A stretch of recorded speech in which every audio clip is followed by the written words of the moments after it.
And he was seeking to have the case dismissed, arguing that when Virginia Giuffre sued Jeffrey Epstein and then settled the case with Jeffrey Epstein in 2009, in the confidential settlement between Epstein and Virginia, not only was Epstein paying her $500,000 for a settlement, but she was being released from any claims she had against Epstein. Epstein was being released from any claims that he had against her.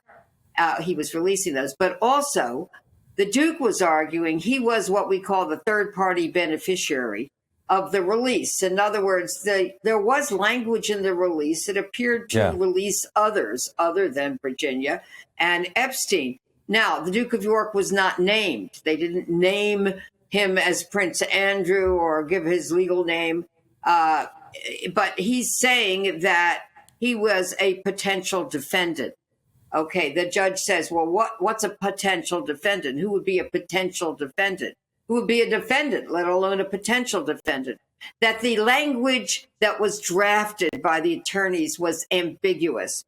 And so as a result, the court could not say that release was intended to apply to the Duke of York to protect him from any claims that Virginia might have against him.